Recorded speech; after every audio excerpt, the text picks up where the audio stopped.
That's a tough one. Tennessee falls 62-55 in the Sweet 16 to the 9th-seeded Florida Atlantic University Owls. What went wrong? Where do you go from here? How you feeling here on this Friday? It'll be a tough show, but we'll get through it. This is Locked On Vols. You are Locked On Vols, your daily podcast on the Tennessee Volunteers. Part of the Locked On Podcast Network, your team every day.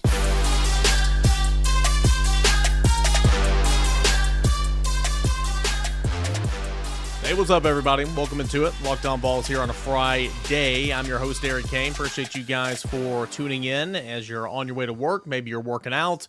Maybe you're playing hooky. It was a late night last night. I do understand that. Tennessee falls 62-55 in the Sweet 16 to Florida Atlantic. We're going to recap that. We're going to go over the game stats and all that stuff and find out exactly why Tennessee lost in segment 2. We'll get into some spring football. Got Chris Gordy coming on in segment number 3. But here to start some things out as we thank you for making Locked On Vols your first listen and subscribing to Locked On Vols YouTube channel.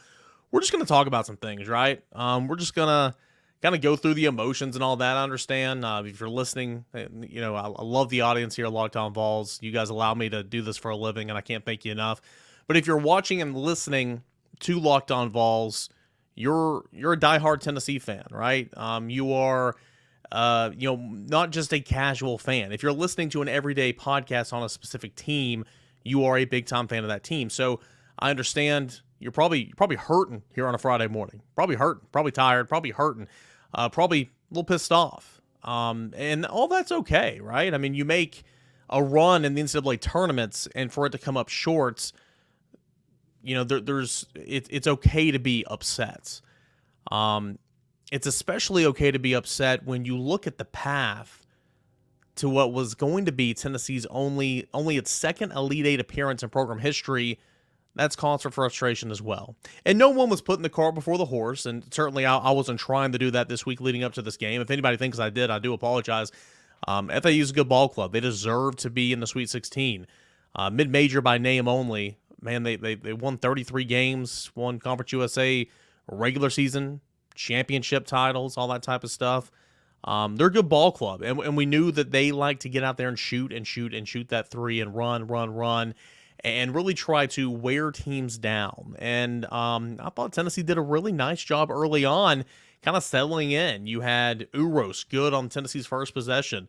FAU responded with a three-pointer, then Josiah Jordan-James responded with a three-pointer. Tennessee did a nice job settling in. A 15-2 run and a 15-2 run in the second half. I mean, that's all she wrote. That's kind of what I said on the Locked On Now post game, and that was the big difference in this game. Again, we'll get into the stats and some more of this from this specific game in segment number 2. But at the end of the day, my fear, and it's deserved. I mean, I get it, but like at the end of the day, you're not going to remember, 5-6 years from now, likely, that Zakai Ziegler was gone for the tournament. You're not going to remember that you missed Josiah Jordan-James for games on end throughout the season. You're not going to remember that Julian Phillips missed 5 or 6 straight games. You're not going to remember that Tyreek Key and Santiago Vescovi missed some time here and there. And this team, golly, really was just never healthy, to be completely honest with you.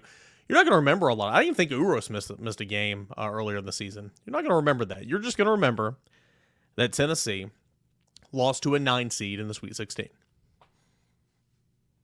That's why teams are seeded, right? This was an upset victory for Florida Atlantic. Tennessee was favored by, I think, 4.5 points entering the game, I believe. I think that's at least the last time I checked it. This was an upset. And you're going to remember that the path was sitting there, just for the taking because Farley Dickinson knocked off the 1 seed Purdue. Got the 1 seed out of this region, okay? Because Tennessee got rid of Louisiana. When it beat Duke, it meant that it was facing off between either a 9 seed or a 16 seed to get to the Elite Eight. And all teams are deserving to get to the tournament. So, I'm not saying they weren't deserving, but again, when you just look at it like that, black and white from a bracket perspective, I mean, what an unfortunate loss, and one that should sting because Tennessee was the bigger team. Tennessee was the more athletic team. Tennessee plays in a Power 5, one of the best conferences in the country. And again, I'm not trying to disrespect or take anything away from FAU because that is a good ball club, and they deserve to win last night. Rick Barnes said as much post-game. They deserved to win last night from the way that game transpired. But when you look at it through those lenses, that's what's going to be the lasting impression of this team. And it's going to be really disappointing. It's going to be really disappointing because, again, coming into the tournament, I can't speak for everybody here, but I had hardly any expectations for Tennessee. Why? Well, and I think this is fair and justified. Tennessee was 5-7 entering the tournament since February 1st. 5-7 since February 1st entering the NCAA tournament. Tennessee was not playing well without Zakai Ziegler. The chinks in the armor for the perimeter defense, I mean, that was apparent without Zakai Ziegler in this. Tennessee has been hot and cold all year long. Will win some great games. Kansas, Texas, Alabama. And then you'll just drop some games where you should have. Missouri a couple times, Vanderbilt. I mean, the list goes on and on. And so I didn't have a whole lot of confidence in this team, knowing that at its best, this team can hang and beat anybody in the country, but also it can play down to the level of competition night in and night out.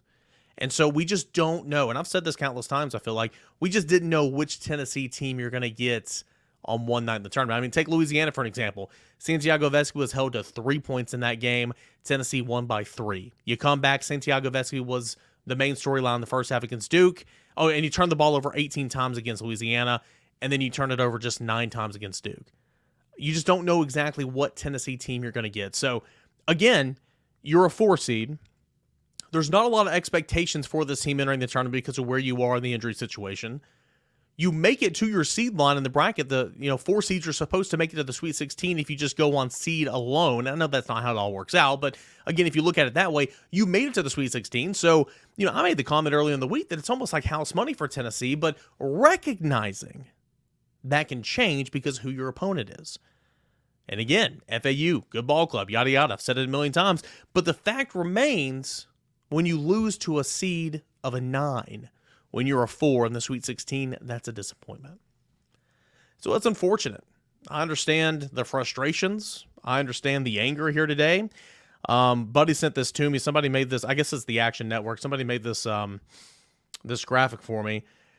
Tennessee Volunteers as a top 4 seed in the NCAA tournament. Okay? As a top 4 seed, whether that be 1, 2, 3, 4. Lost in the Sweet 16 in 1981. Lost in the round of 32 in 1999. Lost in the Sweet 16 in 2000. Lost in the round of 32 in 2006. Lost in the Sweet 16 in 2008.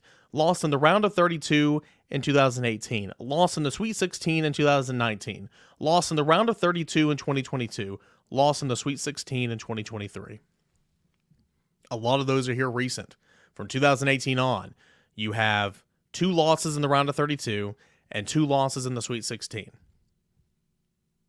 It's unfortunate. Again, because if I would have told you Tennessee would make it to the Sweet 16 on Selection Sunday, you're probably like, okay, yeah, I'm feeling good about this. Or after the loss to Missouri in the conference tournament, if I said Tennessee was going to the Sweet 16, you're taking it, 10 out of 10.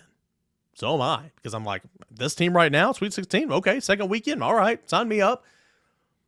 But again, it changes because you lost to a 9 seed. It just is what it is. And I think FAU should have been ranked higher or seeded higher. I understand the frustrations. I understand the anger, and there's going to be a portion of this fan base that continues to blame this on Rick Barnes, blame this on Rick Barnes, blame this on Rick Barnes. And again, I'm not... You do it. I mean, that's fair. That is fair. That's absolutely fair. Tournament success or lack thereof is absolutely fair to be reflected on the head coach. That's fine. It's a shame because this team getting the Sweet 16 should have been different feelings at the end of the year, if you know what I'm saying. Should have been celebrated because these guys are good. These guys are fun to watch. They're good. They're good kids. I know that doesn't make them good basketball players. It's just unfortunate because we might have seen the last of Santiago Vescovi, Josiah Jordan-James, Olivier Kumwa, Uros Plavsic. We have definitely seen the last of Tyreek Key, and I think the majority of those guys, I say we might have because they all have that COVID year. I doubt any of them are going to use it at this time. That can always change. But it just kind of sucks. Losing always sucks. I get that. But the storylines and the narratives coming out of this game is what kind of sucks because, again, second weekend with that team that lost to Missouri in the SEC tournament, that team that was playing like that without Zakai Ziegler, you're saying they get to the second round? Man, you take that. But anyway, here we are. Another loss in the NCAA tournament. This time it was in the Sweet 16, but Tennessee shot 33% from the field. We'll have more on that. How Tennessee lost this game. I know you guys are just dying to hear that segment, but I do want to say some things on certain points in this ball game and see if you guys agree. So that is coming up next, and you can hear it all right here on Locked On Vols. But hey, I want to tell you, remind you guys about our friends over at FanDuel Sportsbook. All right, the tournament's, it's still going on. Tennessee's not in it, but it's still going on, and you can still win some money. There's no better place to do it than at FanDuel. It's America's #1 sports book. That's because right now, FanDuel is giving new customers no sweat first bet up to $1,000. That's up to $1,000 back in bonus bets if your first bet doesn't win. All you need to do is go to FanDuel.com/lockedon, sign up today, claim your no sweat first bet. Then you can wager on everything from the money line, point spreads, to which team will be cutting down the net. All on the app that's safe, secure, and super easy to use.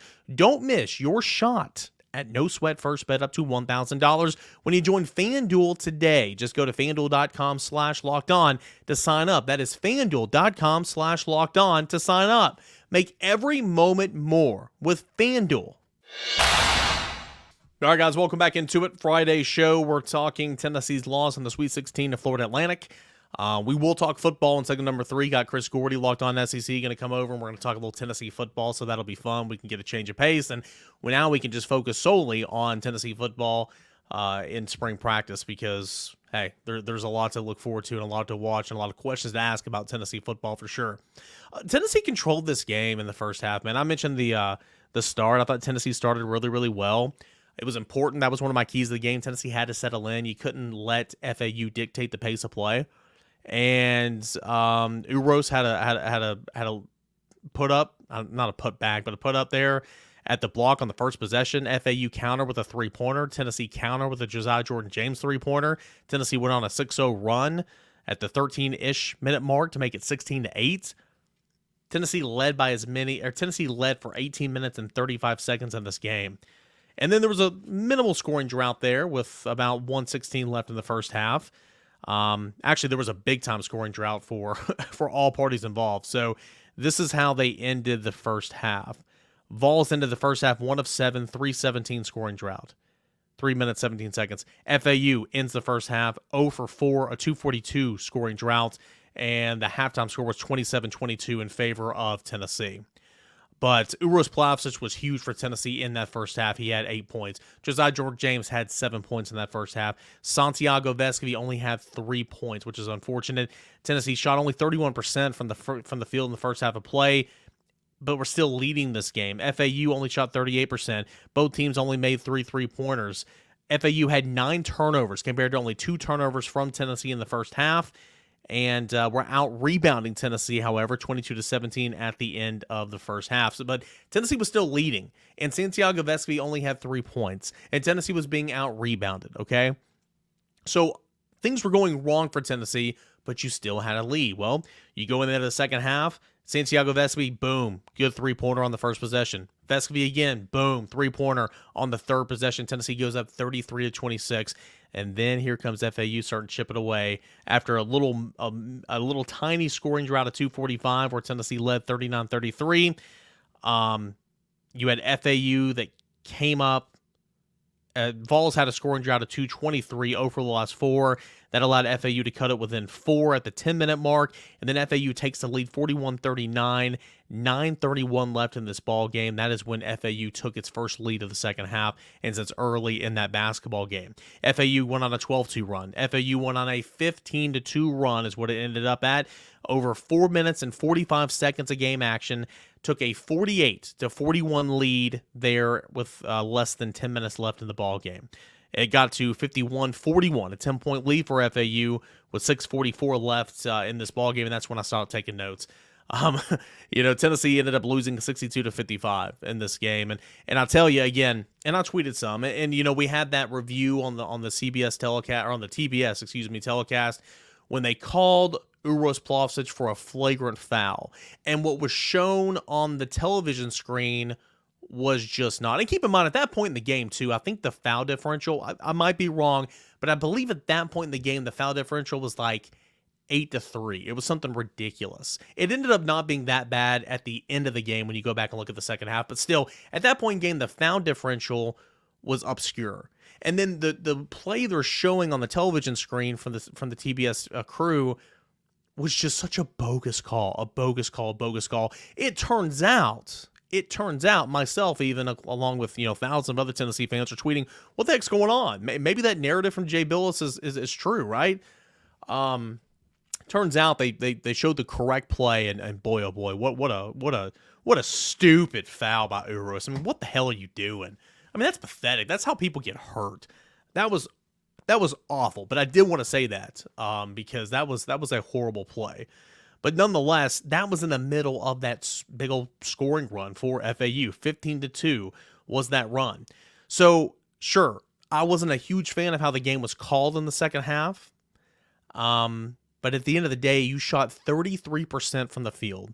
At the end of the day, you were out-rebounded. It turns out it wasn't by that much, but you were out-rebounded by 40-36. You were being out-rebounded one point in time in the second half by 10 rebounds. Like, what, Tennessee, you are the bigger basketball team. What are you doing? At the end of the day, you shot 33% from the field. At the end of the day, you were out-rebounded by FAU. At the end of the day, you made only 7 of 12 free throws. At the end of the day, you allowed for 12 offensive rebounds for FAU. Tennessee got 17, and that's great on the offensive end, but you allowed for 14 points to be scored off second-chance opportunities and 12 offensive rebounds from FAU.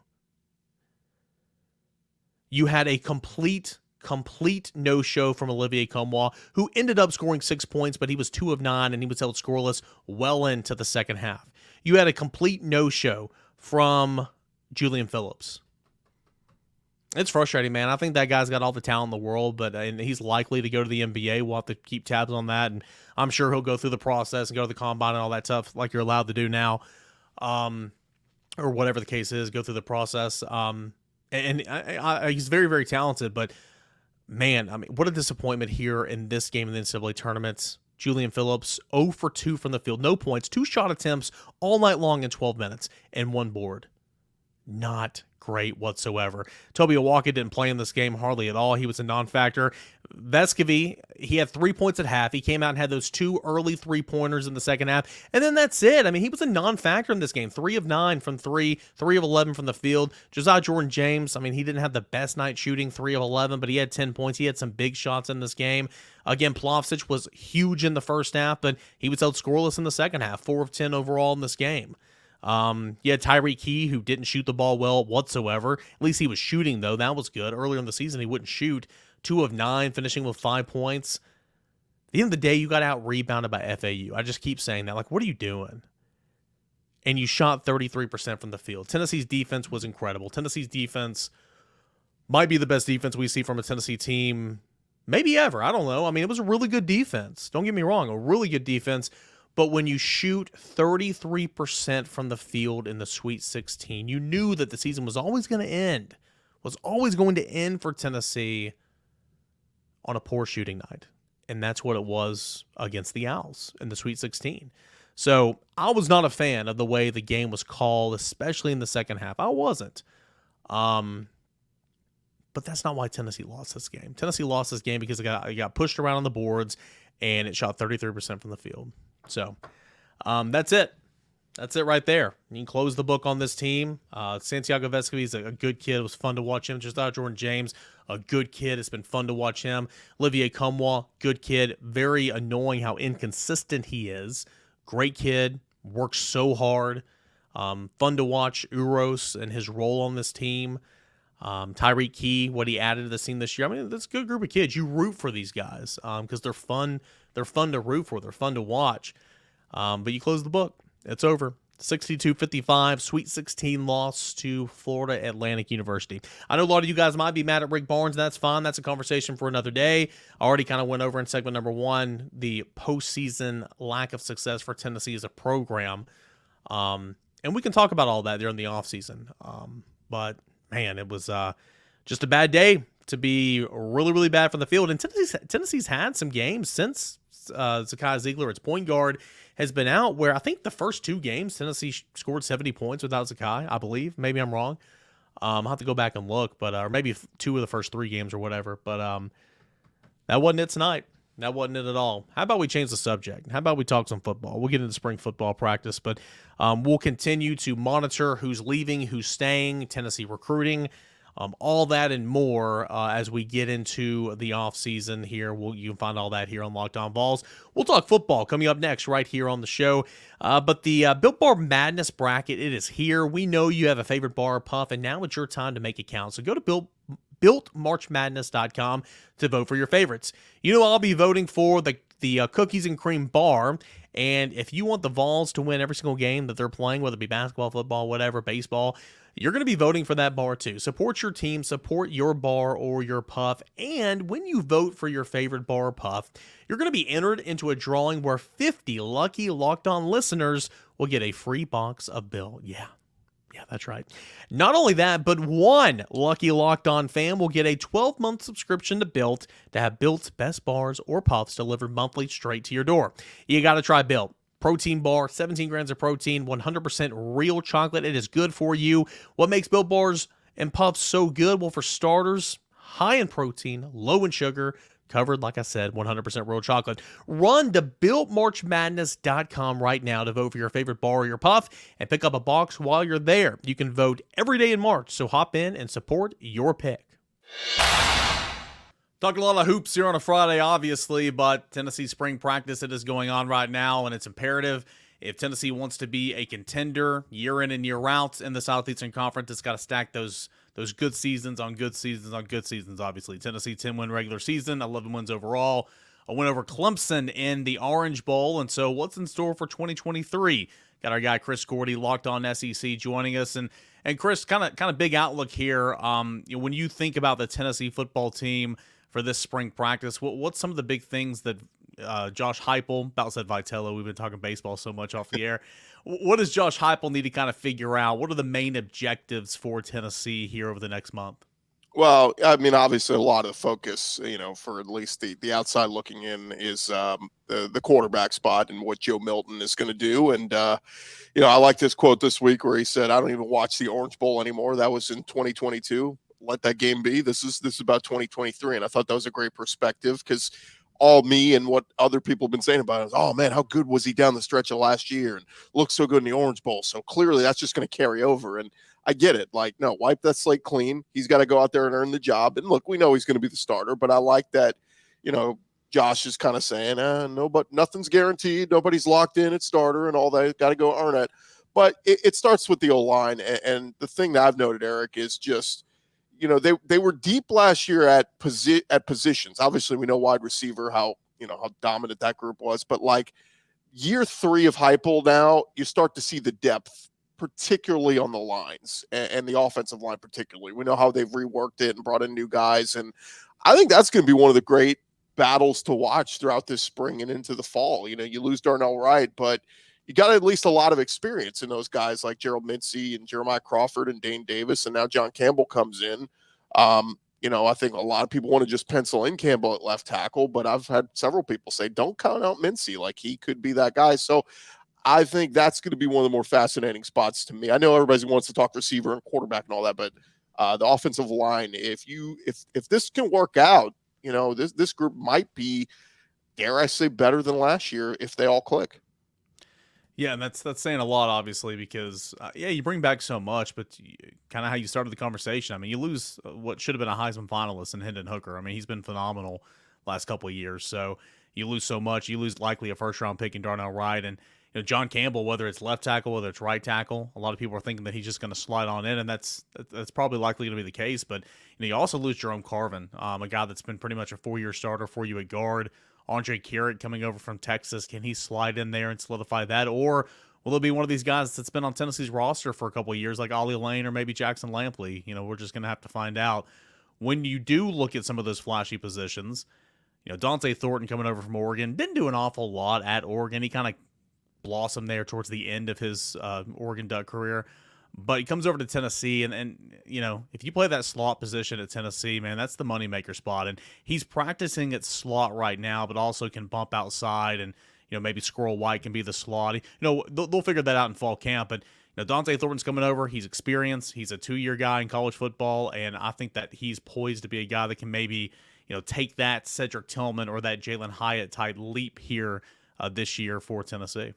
Yeah, and that's the big question: is you lose Tillman and you lose Hyatt, who's going to be that guy to step up? I mean, we know that Squirrel White is going to play a big role this year, and Burr McCoy, kind of out right now. It gives an opportunity for other guys to step up. I talked to somebody earlier this week who said Chaz Nimrod is a guy that has looked good so far, and they think he might be kind of the guy that steps up and plays a lot and catches a lot of footballs this year. We know Ramel Keaton's been there for a while, and we like what we've seen in him, but outside of the explosiveness of Squirrel White, I've been told, Dante Thornton, very athletic and a guy that could end up contributing to this team this year. So it's a good problem to have. I mean, there's talent there.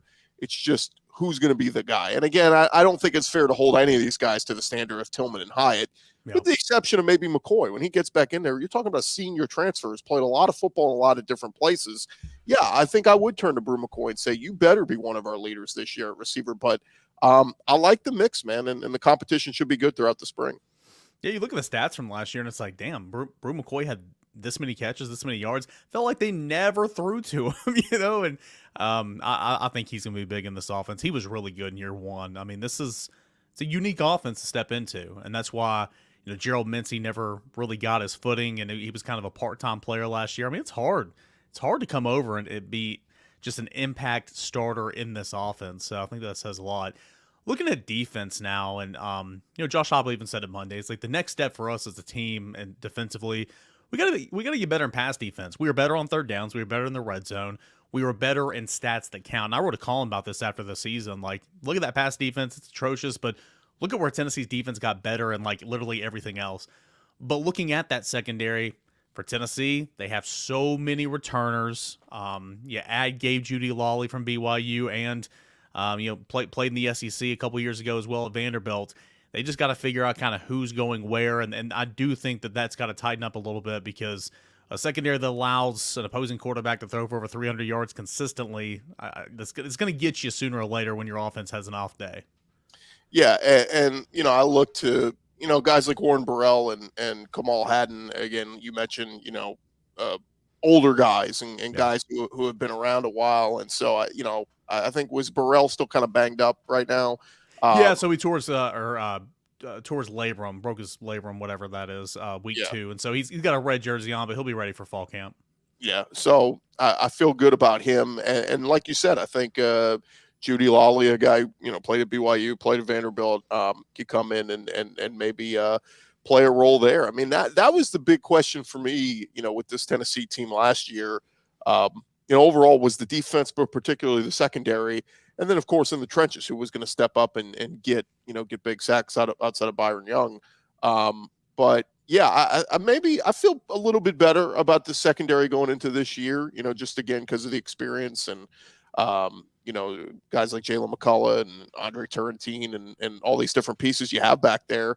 We'll see once they hit the field. But it was weird, though, Eric. We saw spurts last year where the defense did look. I mean, that Kentucky game still haunts me to this day. I'm like, what if they could have gotten that defense out there every week? This would have been an undefeated team. But I have higher expectations, particularly in that secondary for this group this coming year. Yep, going to be a top 10 pick. Will Levis, 98 yards passing against Tennessee's secondary. At Neyland Stadium. And, Tennessee played well against LSU. Now, Jaden Daniels had over 300 yards passing, but, I mean, Tennessee had the lead when they got off the bus that day. And so LSU was in a position where it had to throw a ton, but only 12 points, I believe, if my memory serves me correct. And they had a late touchdown there in the last couple of minutes of the game. So, yeah, there were points and times where Tennessee's defense really did step up. Bigger picture now, looking at that 2023 schedule, I'm not giving you a win-loss prediction, but like if I set the total at 9, and I'll give you the schedule so you don't have to scramble here. You got Virginia, which is a non-conference game. Of course, you got South Carolina, which is going to be home this year. You got A&M, which is going to be home this year. You're at Florida, at Alabama, at Kentucky. Those are big ones. If I set the total at 9, kind of what are you feeling here in spring practice?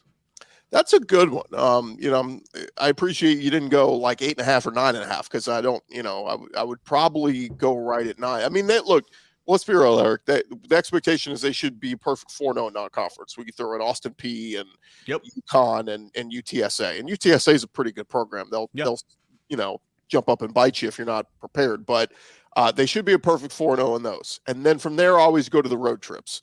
At Florida, at Bama, at Kentucky, at Mizzou. At Bama is going to be tough. They're going to want the revenge factor from you beating them last year.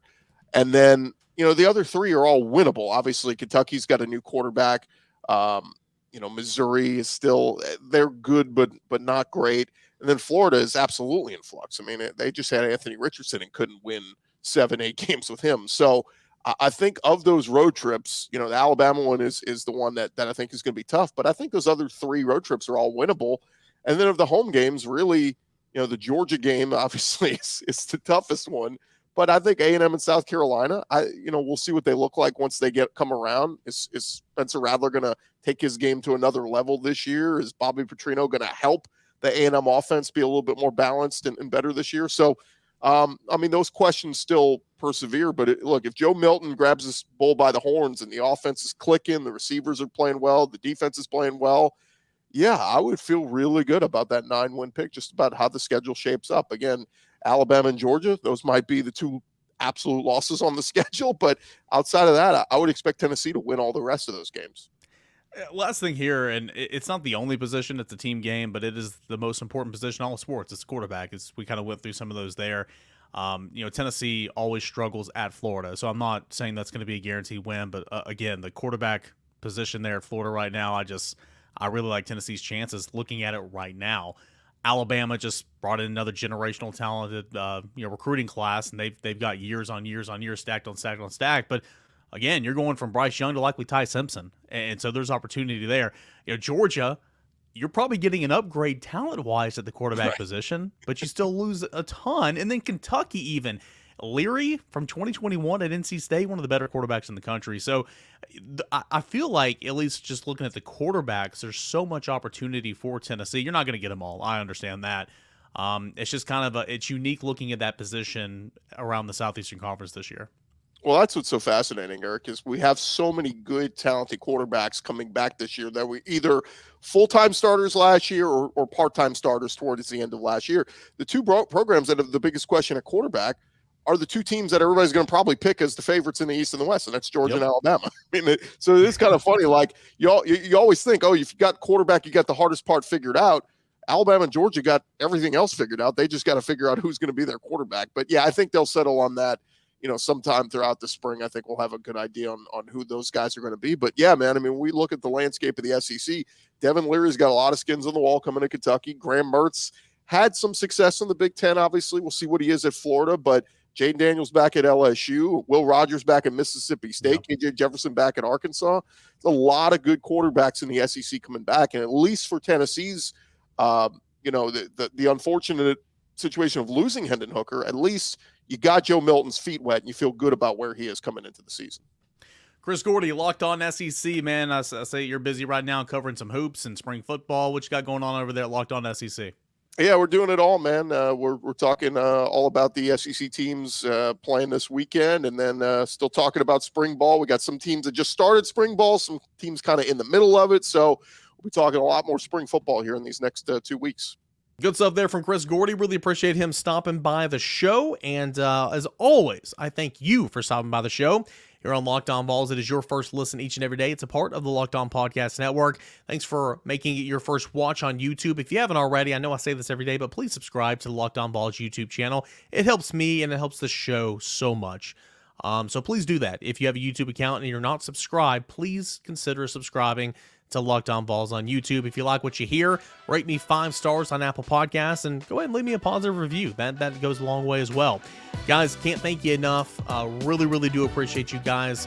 Let's try to get on Monday morning. We'll talk a ton of football, and hey, we'll flip the script and head on out. Continue on with our off-season content for Tennessee football. That's coming up next, as always, right here on Locked On Vols.